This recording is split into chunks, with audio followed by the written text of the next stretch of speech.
Kata baginda Nabi Muhammad SAW dalam hadis itu, Dajjal itu dalam pemahaman yang disampaikan oleh Nabi dalam hadis sekian banyak tentang Dajjal itu ada dua. Satu Dajjal, yang kedua Masihid Dajjal. Apakah Dajjal berbentuk makhluk seperti manusia? Ataukah Dajjal itu adalah negara adikuasa? Ataukah Dajjal itu media? AI, Artificial Intelligence. Sekarang Bapak mau cari apa? Cari, buka ChatGPT, buka AI, sudah semua dapat. Tempat-tempat tersembunyi sekarang ada. Dan ini oleh seorang pakar teknologi, manusia di akhir zaman diperintah oleh algoritma. Ini permainan algoritma saja. Oleh para pengamat teknologi, ini lebih berbahaya daripada Yahudi itu sendiri.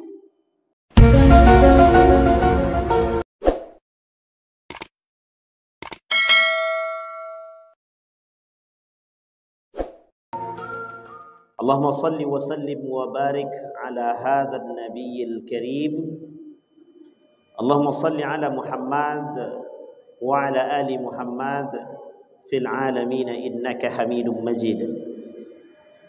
Ya ayyuhan nasu taqu rabbakumul ladzi khalaqakum min nafsin wahidah wa khalaqa minha zawjaha wa batha minhuma rijalan katsiran wa nisaa'a wattaqullaha alladzi tasaaluna bihi wal arham innallaha kana 'alaikum raqibah.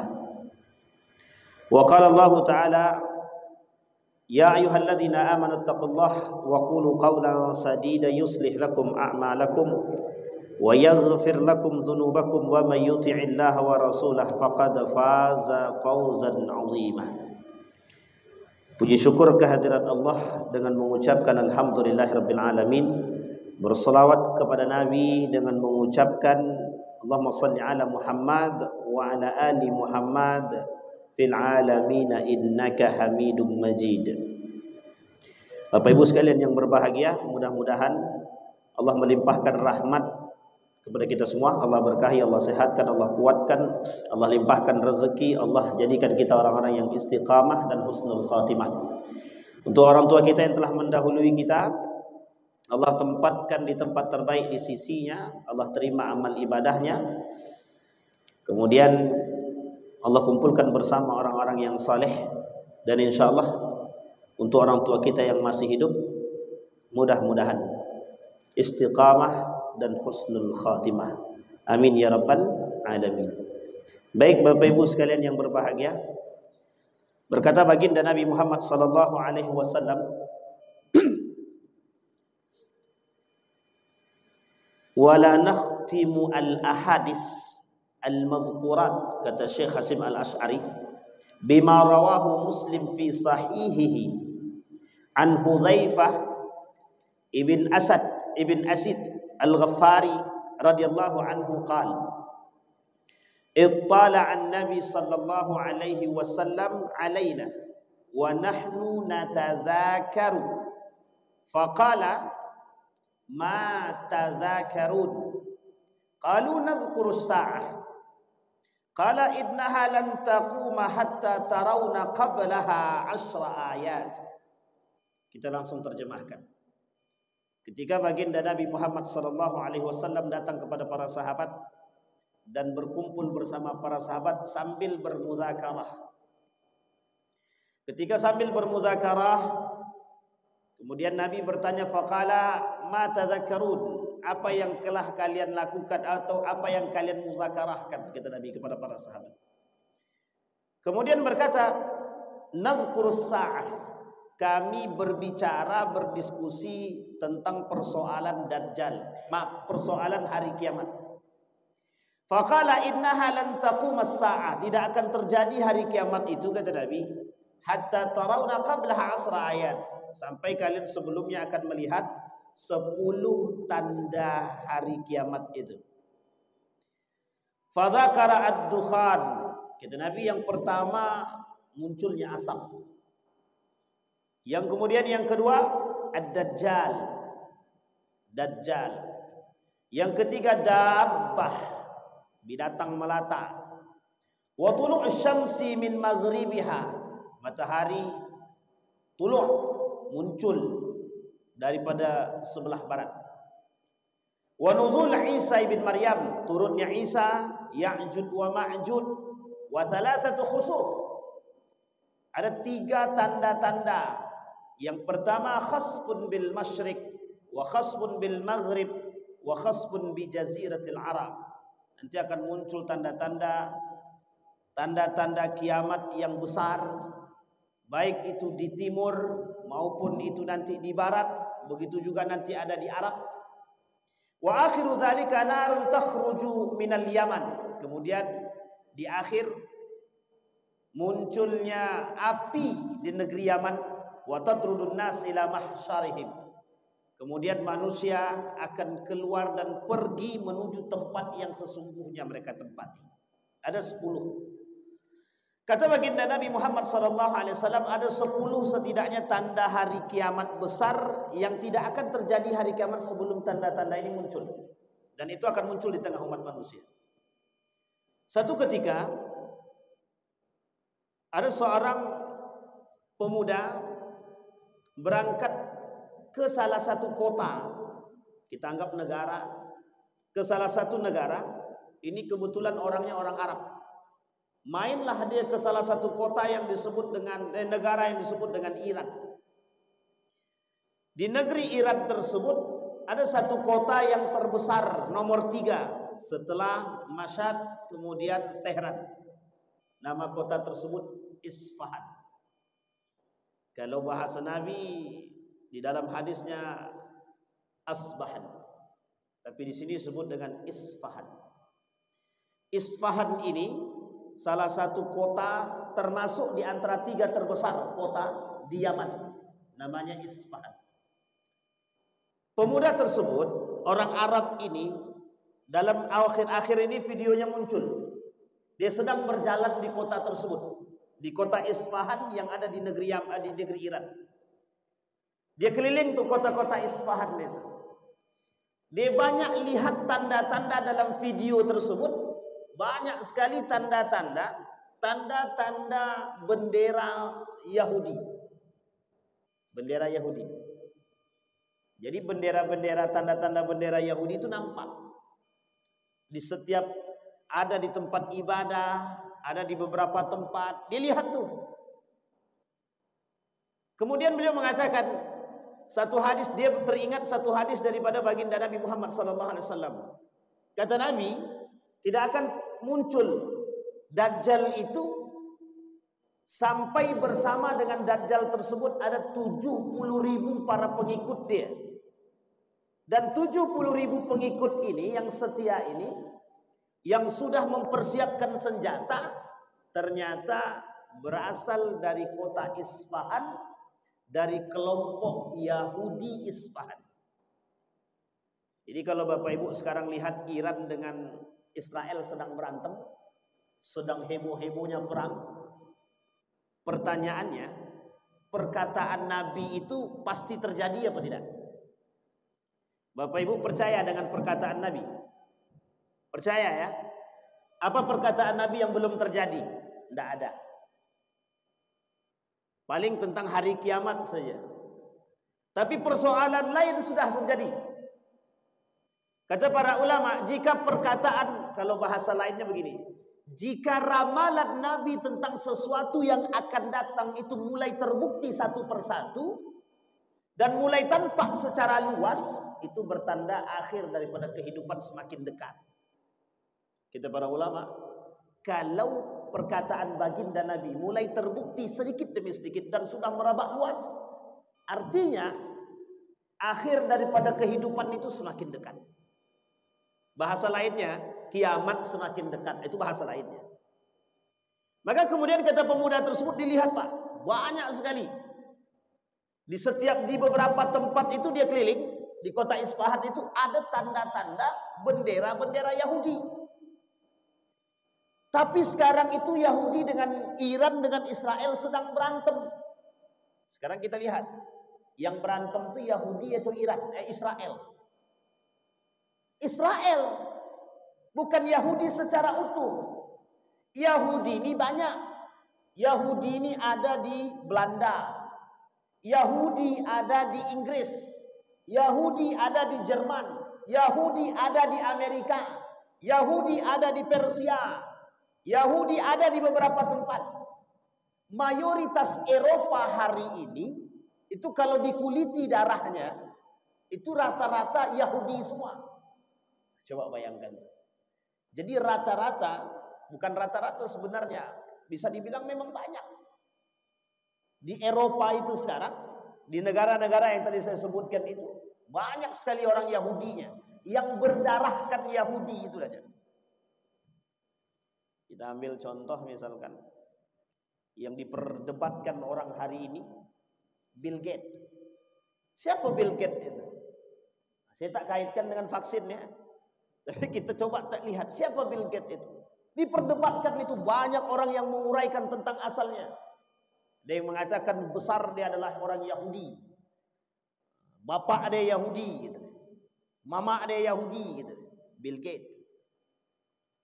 Ini poin penting untuk kita pahami, Bapak Ibu. Sehingga poin-poin seperti ini biar kita tahu apakah kita ini berada di kalangan Dajjal atau kita termasuk pelaku Dajjal itu sendiri. Nah, sekarang kita ingin rujuk. Dari 10 ayat tadi, 10 tanda-tanda tadi yang dikatakan oleh baginda Nabi Muhammad SAW,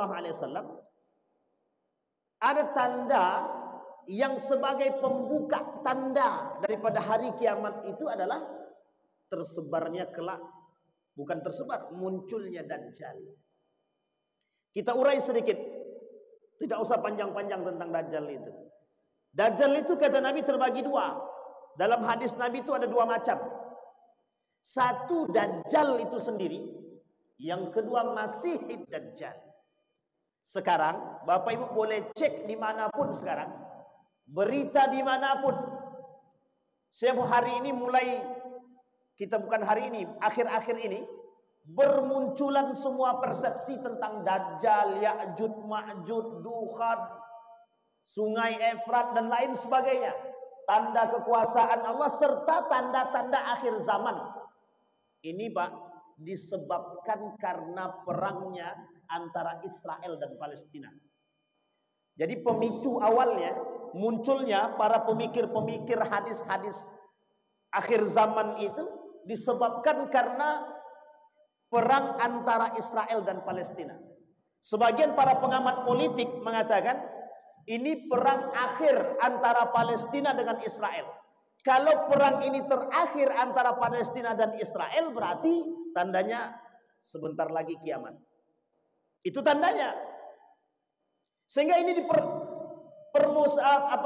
muncul persepsi-persepsi di kalangan para ahli hadis, konten kreator, mencoba mengkuliti Pak hadis-hadis daripada akhir zaman itu. Yang paling banyak disoroti oleh mereka adalah dua. Satu persoalan Dajjal, yang kedua persoalan Ya'juj wa Ma'juj. Kita rujuk kepada persoalan Dajjal tadi. Kata baginda Nabi Muhammad SAW dalam hadis itu, Dajjal itu dalam pemahaman yang disampaikan oleh Nabi dalam hadis sekian banyak tentang Dajjal itu ada dua. Satu Dajjal, yang kedua Masihid Dajjal. Ini berbeda nih Pak, dua ini berbeda. Dajjal dan Masihid Dajjal. Sehingga ada para ilmuwan mengatakan, apakah Dajjal itu manusia? Ataukah Dajjal itu Amerika? Ataukah Dajjal itu media? Dari sekian banyak persepsi itu, mengerucut pada 3 poin. Dajjal itu mengerucut pada 3 poin. Apakah Dajjal berbentuk makhluk seperti manusia? Ataukah Dajjal itu adalah negara adikuasa? Ataukah Dajjal itu media? Sebelum saya panjang ke sana, kita kuliti sedikit. AI, Artificial Intelligence. Sekarang Bapak mau cari apa? Cari, buka ChatGPT, buka AI, sudah semua dapat. Tempat-tempat tersembunyi sekarang ada. Dan ini oleh seorang pakar teknologi, manusia di akhir zaman diperintah oleh algoritma. Ini permainan algoritma saja. Kita ambil contoh Google. Tahu Bapak Ibu simbah Google? Dulu belum ada AI, Pak. Orang semua kembali kepada buku. Di mana tempat orang baca buku, semua baca. Para alim ulama semua bermain pada buku. Maka ulama-ulama yang alim hari ini, mereka akan berada pada posisi yang tepat dan sama. Masih memegang buku dan membaca buku. Tapi perkembangan teknologi hari ini membuat anak-anak muda kita mungkin bukan malas membaca, tapi lebih tepatnya tak mau baca. Kalau malas masih ada keinginan, tapi tak pengen membaca. Ditambah dengan muncul satu aplikasi yang disebut dengan AI, Artificial Intelligence. Oleh para pengamat teknologi, ini lebih berbahaya daripada Yahudi itu sendiri. Para pengamat, ini lebih berbahaya. Seorang pakar pendidikan anak mengatakan, seberat-beratnya tantangan orang tua hari ini adalah tantangan memberikan pendidikan kepada anak. Apa tantangannya? Tantangan pendidikan kepada anak yang paling berat hari ini adalah memisahkan mereka daripada teknologi.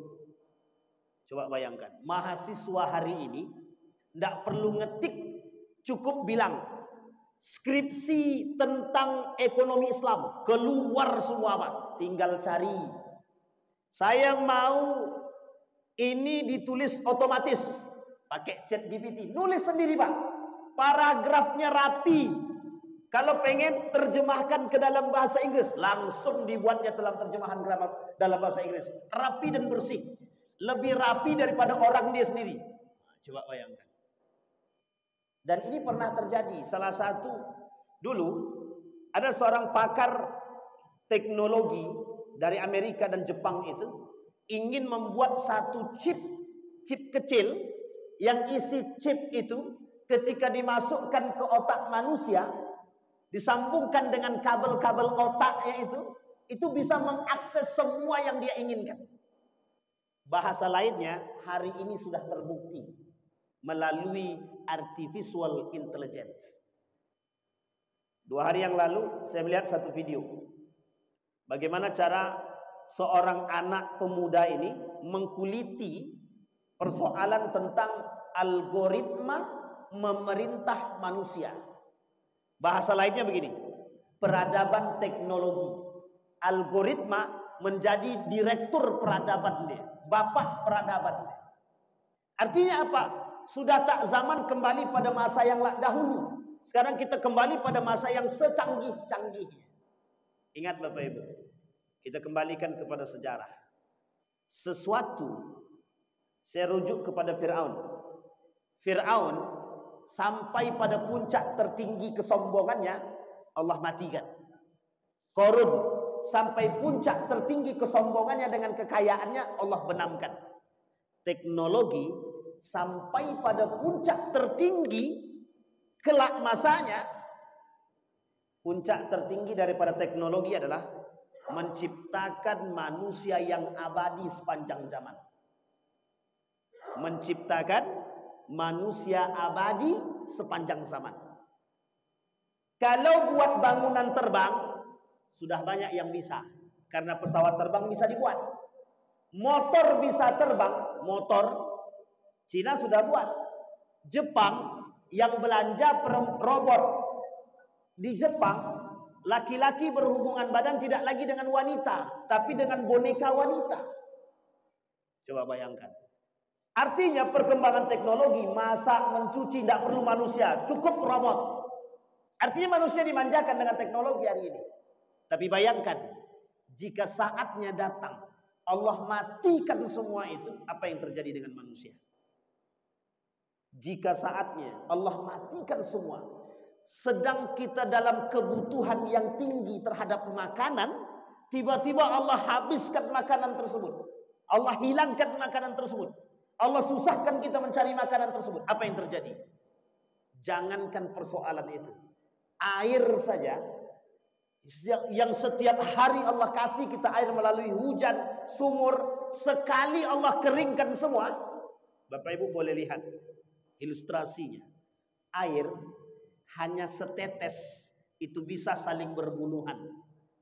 Sembako, orang yang butuh sembako itu banyak. Tapi perhatikan, ketika sembako, orang-orang yang sangat membutuhkan sembako itu diberikan dengan cara yang tidak wajar, itu akan banyak yang menanggung korban. Mati bisa demi sesuap nasi, demi air dan lain sebagainya. Kelak teknologi ini akan seperti itu. Dibuatlah orang-orang yang tidak beriman tadi begitu kuat rasa tumbuh dan butuh dia kepada teknologi tadi. Kelak ketika Allah matikan semua, habis. Maka Bapak Ibu, ketika anak muda hari ini tidak bisa membeli paket data, itu dia akan rela mencuri demi membeli paket data. Jadi keterikatan dia dengan, bukan keterikatan, kecanduan dia dengan internet itu sama dengan candunya dia dengan air dan makan. Bahkan bisa mengalahkan. Nak, tak makan, ndak mak, gamenya sedikit lagi mau habis. Nak, sudah 1 jam tak makan, kok tak habis-habis gamenya, bentar lagi mak. Bayangkan, bisa mengalahkan lapar, bisa mengalahkan lapar, bisa mengalahkan haus. Apatah lagi dalam persoalan yang lain. Kita lihat Pak, saya bawa satu buku Muslim Youth in the Age of Dajjal. Bagaimana pemuda Muslim hari ini menghadapi situasi Dajjal. Dituliskan dalam buku ini Pak, sederhana buku ini menuliskan. Kata dia dalam tulisan ini, persoalan yang paling penting daripada persoalan Dajjal di akhir zaman, kata dia, bagaimana saat ini Muslim youth and social media, bagaimana umat Muslim hari ini, pemuda-pemuda Muslim hari ini dipengaruhi oleh sosial media. Musuh terberat, Dajjal terbesar. Sampai di sini bisa dipahami Bapak Ibu? Bisa dipahami ya Bapak Ibu ya? Ini baru dari 3 poin tadi. Dajjal bersifat makhluk, Dajjal negara adikuasa, Dajjal yang bersifat teknologi. Sekarang perhatikan. Apa kata penulis ini? Apa kata beliau? Ghahar Mustahak ini. Hari ini pemuda-pemuda Muslim yang tidak beriman lebih condong kepada upgrading sosial media. Bagaimana mengupgrade diri mereka pada sosial media. Jadi saya jangan tersinggung ya Bapak Ibu ya. Sekarang tuh banyak begitu memang dampak daripada teknologi tadi. Terkhusus pada sosial media. Yang dulunya orang-orang tak mau megang HP, tak mau berfoto, tak mau Facebookan, sekarang bukan Facebookan lagi, tak TikTok main. Kalau untuk dakwah yang baik-baik lantaklah. Ini enggak. Tak joget-joget. Bapak Ibu saya mau kasih tahu ya, saya sebenarnya agak-agak risih gitu. Tapi kalau Bapak Ibu lihat anak-anak Bapak Ibu begitu, tolong dilarang lah. Ini kita sedang makan di warung makan. Kita sedang makan nih, di depan kita anak-anak muda itu goyang TikTok. Pengen betul saya lemparkan piring Pak, tapi tak mungkin. Itu di depan kita Pak. Masya Allah, saya risih betul itu. Dan kadang goyang-goyang Pak, perempuan berkerudung goyang. Itu adab tak ada, akhlak tak punya, ilmu apa tak lagi. Saya bisa pastikan itu otaknya dangkal itu Pak. Coba bayangkan. Dihidupkannya suara musik TikTok itu cukup besar, otomatis yang makan ini kan mendengar Pak. Dia tak pikirkan mengganggu orang lain, dia tak pikir. Yang penting hati dia senang. Yang penting saya dapat PT. Karena yang diharapkan dari TikTok itu adalah duit. Coba bayangkan, yang punya TikTok ini siapa? Apa yang dihasilkan untuk generasi muda kita nih? Duit Pak. Dibuatnya generasi muda kita ini cinta dengan TikTok dan harapannya adalah duit. Sehingga mohon maaf, gila sekalipun mereka dapat duit. Makanya mereka gila-gilaan di TikTok sekarang Pak. Joget, tidak pakai baju segala macam demi duit.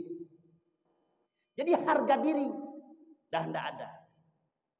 Pertanyaannya adalah ketika saya tanya kepada teman-teman media, Abang-abang ini persoalan algoritma Pak, untuk menghasilkan uang di YouTube, di TikTok, di Facebook, di Instagram.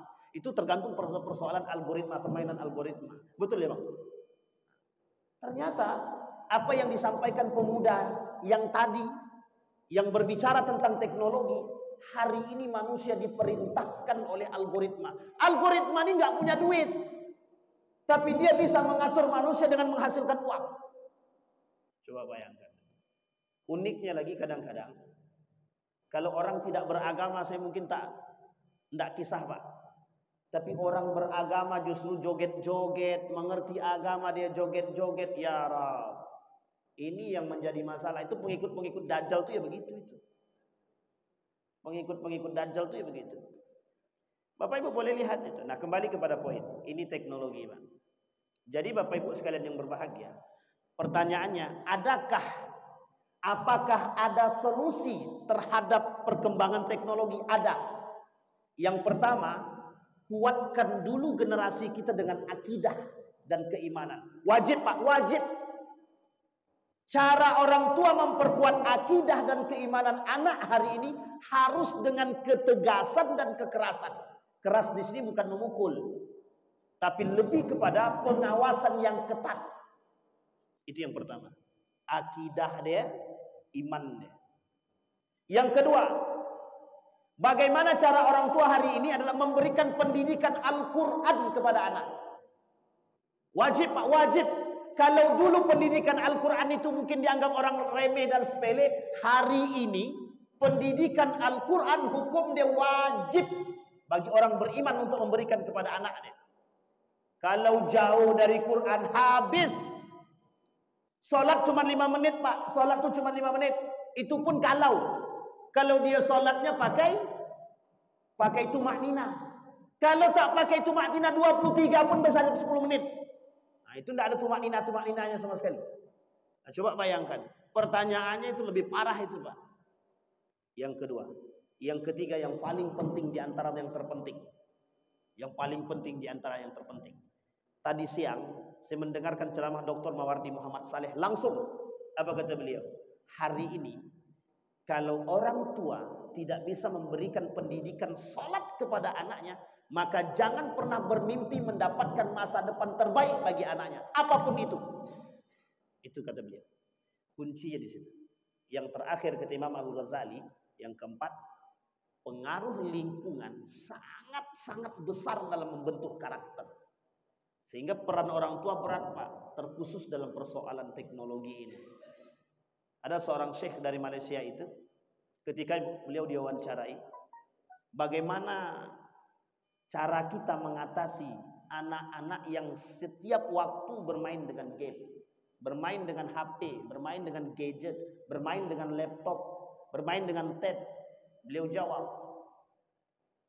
berikan perhatian orang tua, lepaskan gadget dari tanganmu, dekatkan dirimu kepada diri dia, berikan mereka permainan yang baik, dan engkau berada di sisi dia. Pertanyaannya kembali kepada orang tua. Sekarang gimana anak tak main HP? Wong bapaknya di situ, ibunya di sono, anaknya di sono. Tak ada yang tegur sapa sama sekali. Api kebakaran pun di kompor pun tak tahu. Kompor dah hancur, dah hangus, tak sadar. Nah, coba saking gilanya manusia hari ini. Maka kata pemuda tersebut, bisa jadi yang disebut dengan Dajjal itu, yang mampu menguasai dunia itu adalah yang disebut dengan teknologi. Salah satu model Dajjal yang nampak itu ada yang disebut dengan artificial intelligence. Ada namanya Dr. Andre Armilis dalam pemaparan beliau tentang perang pemikiran. Ternyata ada aplikasi yang sama canggihnya dengan AI, artificial intelligence itu.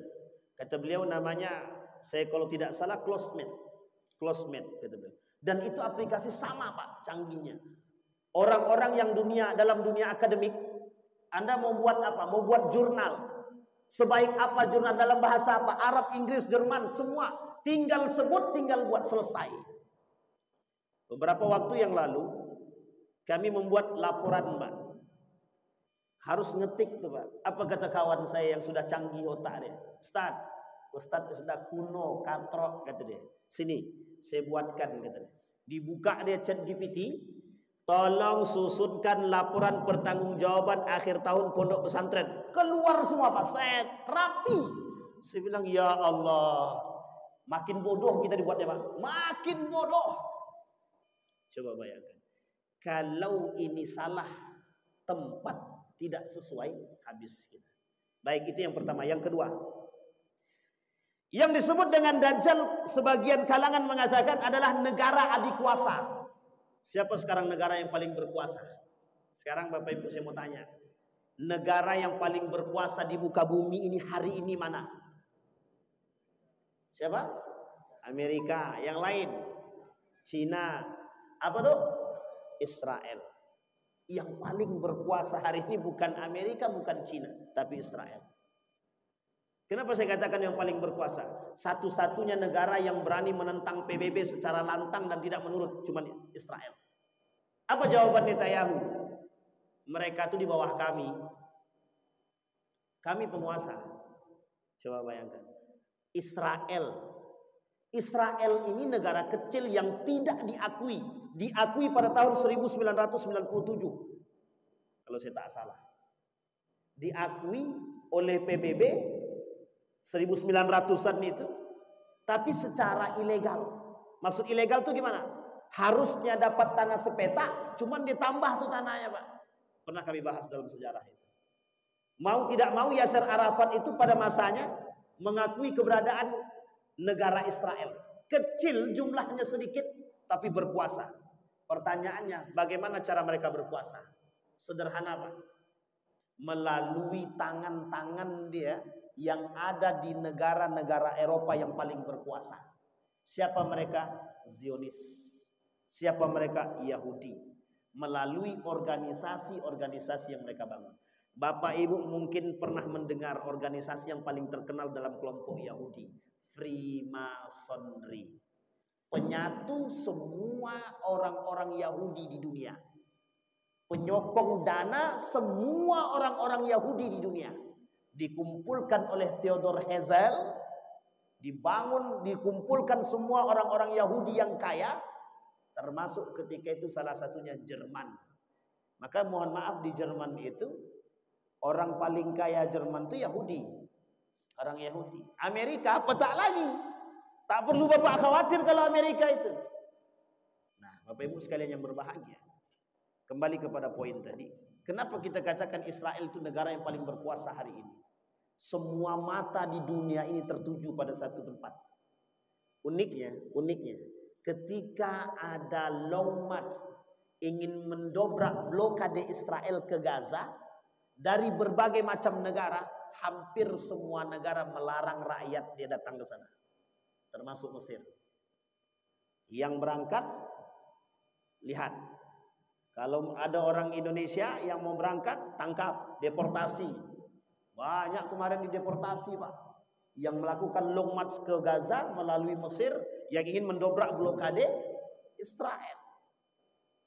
Maka hari ini, yang nampak ingin berlawan dengan Israel secara politik dan kekuatan, cuma dua. Yaman dan Turki. Pertanyaannya, Iran kan melawan Ustaz. Sekarang kita lihat, baru kita rujuk kepada hadis Nabi tadi. Iran melawan, tapi perlu Bapak Ibu pahami, Iran punya sejarah dengan yang Yahudi. Persia itu dulu adalah negara yang paling kuasa ketika berhadapan dengan Babilonia. Babilonia ini Irak sekarang. Persia ini Iran sekarang. Iran dan Irak ini pernah berkelahi. Yang ketika perkelahian ini, para pengkhianat di antara mereka ini cuma satu Pak. Yahudi. Siapa Pak? Yahudi. Ketika Babilonia ini, negara yang paling sejahtera pada masanya dengan kekuasaan dan kekuatannya, itu mereka bekerja sama dengan orang-orang Yahudi. Nah, orang-orang Yahudi di sini oleh Persia, bagaimana caranya menaklukkan kekuasaan atau kekuatan Babilonia? dihasutlah orang-orang yang Yahudi yang ada di sini tadi dengan menjanjikan Yerusalem untuk mereka. Singkat cerita, Yahudi di Babilonia ini berkhianat kepada Babilonia, membantu daripada Persia. Singkat cerita Bapak Ibu, Persia berhasil mengalahkan Babilonia. Orang-orang Yahudi yang tadinya bekerja sama dengan Babilonia yang tinggal di Irak pindah ke Persia, Iran. Sebagian di antara mereka oleh Persia ditahan untuk tetap bekerja sama dengan mereka, sebagian lagi dipindahkan ke Yerusalem. Yang hari ini mereka bangun, menurut mereka itu adalah tanah nenek moyang kami, gitu. Singkat cerita Bapak Ibu, Yahudi yang dipertahankan oleh Persia ketika itu, itulah cikal bakal yang disebut dengan Yahudi Isfahan, yang kelak akan keluar bersama Dajjal 70.000 orang. 70.000 orang dari Yahudi Isfahan. Isfahan itu Khurasan. Khurasan itu Iran sekarang. Tahu Bapak Ibu Kian? Salah satu kota di Iran namanya Isfahan. Nah, orang-orang Yahudi Isfahan ini akan muncul 70.000 orang yang akan menjadi pengikut Dajjal. Dan mereka akan bersenjatakan lengkap. Ini Pak, ketika Dajjal itu keluar, nanti Dajjal itu muka dia dengan para pengikutnya itu akan berubah. Yang kelak menghapus mata dia disebabkan oleh dukhon yang muncul nanti. Ini poin-poin dukhon. Jadi dukhon tadi dalam yang pertama poinnya itu dukhon itu akan merusak wajah Dajjal, yang kelak kata Nabi wajah tersebut berubah, yang di antara kedua belah matanya bertuliskan kafir atau kafar. Sementara pengikut-pengikut Dajjal tadi yang 70.000 tadi, baju mereka berwarna hijau, muka mereka berbentuk tameng perisai, agak sedikit seperti piring datar, disebabkan oleh dukhon tadi. Dan ini ciri pengikut mereka. Siapa mereka? Yahudi Isfahan tadi. Nah, kelak pengikut Dajjal itu kata Nabi dalam beberapa hadis itu ada 7. Ada 7. Satu di antaranya Yahudi Isfahan dan beberapa Yahudi yang lain. Kita ambil poin yang lain. Dia 7 ini kita ambil beberapa poin. Satu di antara 7 tadi adalah Yahudi. 2 di antaranya wanita. Jadi ibu-ibu jangan tersinggung kalau ibu-ibu pengikut Dajjal, tapi bukan ibu-ibu yang di sini. Tapi kata Nabi hadisnya begitu, hadisnya Hasan. Kelak yang banyak mengikut Dajjal itu adalah wanita. Kenapa wanita? Kenapa perempuan yang mudah tertipu dengan urusan dunia? Nah, kita coba rujuk, betul tak kalimat itu? Perempuan hari ini lebih mudah tertipu dengan urusan dunia. Kita lihat gerakan yang pertama feminisme. Gerakan kedua emansipasi wanita. Sekarang saya tanya, apa tujuan emansipasi wanita dan feminisme? Menyamakan derajat antara laki-laki dan perempuan. Pertanyaannya dalam aspek apa? Karir. Dalam aspek karir ini untuk menghasilkan apa? Satu saja, duit. Tidak ada menghasilkan keimanan, bukan menghasilkan agama, bukan. Wanita nuntut haknya sama dengan laki-laki. Kami boleh kerja, kami boleh berkarir. Pertanyaannya, perempuan yang berkarir dan bekerja tujuannya apa? Apa tujuannya? Harta. Adakah tujuannya agama? Tidak. Tujuannya adalah harta. Pertanyaannya, bagaimana kalau perempuan sudah punya harta? Bahkan mohon maaf, bagaimana kalau perempuan hartanya lebih banyak daripada suami dia? Apa Pak? Cerai kata Bapak tadi. Pertanyaannya, memang begitukah keadaannya? Hampir. Perempuan kalau sudah merasa diri dia lebih daripada laki-laki, kalau tak beriman perempuan tersebut dan tak kuat iman dia, habis suami dia. Kau kalau nak pergi bang lantak, pergilah.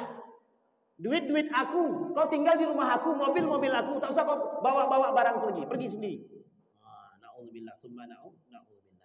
Mudah-mudahan istri kita istri-istri yang soleh-soleh semua, solehah insya Allah, yang kuat iman. Karena memang kenapa dikatakan oleh para ulama perempuan itu mudah tertipu. Mohon maaf. Sangat mudah sekali tertipunya, Pak, dalam urusan-urusan dunia. Tapi tak hanya dalam urusan dunia, Ustaz. Ada perempuan baik menurut kami, Ustaz, tapi rela dia berselingkuh dengan suami orang lain. Itu tak baik. Kalau ada perempuan berselingkuh dikatakan soleha, perempuan soleha kemudian selingkuh, itu tak baik. Tak soleha berarti. Mana ada perempuan dibolehkan poliandri? Kalau ada perempuan dibolehkan poliandri, nuntut semua perempuan, yakin saya, Pak. Makanya kenapa perempuan tidak setuju dengan poligami? Kalau perempuan dibolehkan poliandri, sangat diizinkan poligami. Cuma karena perempuan tidak diizinkan poliandri, makanya lihat unsur kecemburuan yang dimiliki. Tapi saya tak menyudutkan perempuan. Tapi perempuan beriman, dia akan mampu menjaga marwah dirinya. Maka kelak yang selamat itu tak banyak, sedikit. Dari kalangan perempuan dan orang-orang beriman. Itu yang kedua. Yang pertama Yahudi, yang kedua adalah wanita. Yang ketiga, pengikut Yahudi kelak di hari pengikut Dajjal itu di akhir zaman, kaum munafik. Nah, ini kaum munafik ini yang menjadi masalah, Pak.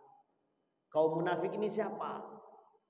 Hampir semua manusia di muka bumi ini, dari kafirnya, dari musyriknya, dari munafiknya.